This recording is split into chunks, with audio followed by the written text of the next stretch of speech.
और न ही जीवन का कोई चंद्रमा। चारों ओर केवल अथाह जल था, मानो स्वयं सृष्टि ने अपनी सांसें रोक ली हों। और भगवान विष्णु उनकी प्रत्येक श्वास के साथ पूरे ब्रह्मांड में शांत लहरों की तरह फैल रही थी। उसी समय भगवान विष्णु की नाभि से एक दिव्य स्वर्णिम कमल पर विराजमान हुए 4 मुखों वाले ब्रह्मा जन्म लेते ही उनके प्रचंड तेज से समस्त दिशाएं कांप उठीं और ब्रह्मांड में भय का संचार होने लगा। जन्म लेते ही मधु और कैटभ ने आदिशक्ति महामाया की कठोर तपस्या आरंभ की। उनके तप से तीनों लोग कंपित होकर देवी उनके समक्ष प्रकट हुए और वरदान मांगने को कहा। देवी से मधु और कैटभ ने इच्छा मृत्यु का वरदान प्राप्त किया। अब उनका वध तभी संभव था जब वे स्वयं अपनी मृत्यु स्वीकार करें। इसी वरदान ने उन्हें अभिमान से भर दिया। ब्रह्मा के समीप सुरक्षित रखे पवित्र वेदों को मधु और कैटभ बलपूर्वक छीन ले गए। लुप्त होते ही सृष्टि का ज्ञान अंधकार में विलीन हो गया और ब्रह्मा गहन चिंता में डूब गए। वेदों के बिना सृष्टि की रचना असंभव थी।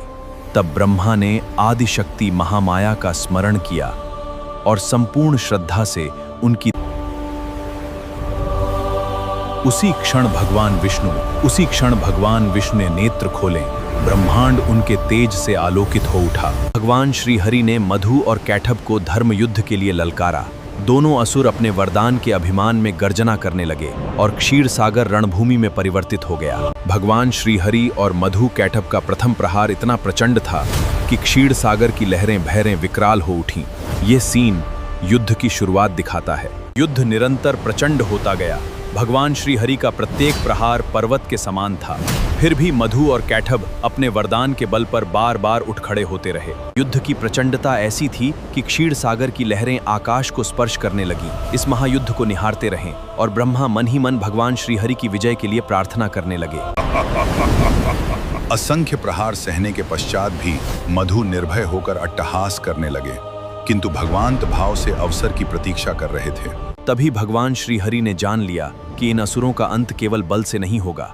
अब समय था दिव्य बुद्धि और महामाया की अद्भुत लीला का, जिसने युद्ध की दिशा सदा के लिए बदल दी। अभिमान के अंधपने लगा, बिना जाने वे स्वयं अपने विनाश के मार्ग पर बढ़ चले हैं। महामाया की लीला से मोह ने गर्व से भगवान श्री हरि से कहा, हम तुमसे प्रसन्न हैं, वर मांगो। आज हम तुम्हें इच्छित वरदान प्रदान करेंगे। यदि तुम वास्तव में मुझसे प्रसन्न हो तो मुझे यही वरदान दो कि मैं इसी क्षण तुम दोनों का वध कर सकूं। भगवान श्री हरि के वचन सुनते ही मधु और कैटभ क्षण भर के लिए स्तब्ध रह गए। तब उन्हें ज्ञात हुआ कि अपने ही अहंकार में वे स्वयं अपने वध का मार्ग खोल चुके हैं। यदि हमारा वध करना चाहते हो तो पहले ऐसा स्थान खोजो जहां जल ना हो। भगवान श्री हरि मंद मुस्कान के साथ अपने विराट स्वरूप में प्रकट हुए और एक ही क्षण में दोनों असुरों को अपनी दिव्य जंघाओं पर उठा लिया, जहां जल का कोई अस्तित्व नहीं था। उसी क्षण भगवान श्री हरि ने सुदर्शन चक्र का आह्वान किया और एक ही प्रहार में मधु तथा कैटभ का अंत कर दिया। उनके पतन के साथ ही अधर्म का अभिमान भी सदा के लिए नष्ट हो गया। मधु और कैटभ के अंत के पश्चात पवित्र वेद पुनः ब्रह्मा को प्राप्त हुए का क्रम फिर से आरंभ हुआ। इसी कारण पृथ्वी को मेदिनी नाम से भी स्मरण किया जाता है। जब जब अधर्म ने सृष्टि को चुनौती दी, तब भगवान श्री हरि ने धर्म की रक्षा की। यही सनातन सत्य है और यही नारायण की अनंत लीला है। यही कारण है कि भगवान श्री हरि को सृष्टि का पालनकर्ता कहा जाता है।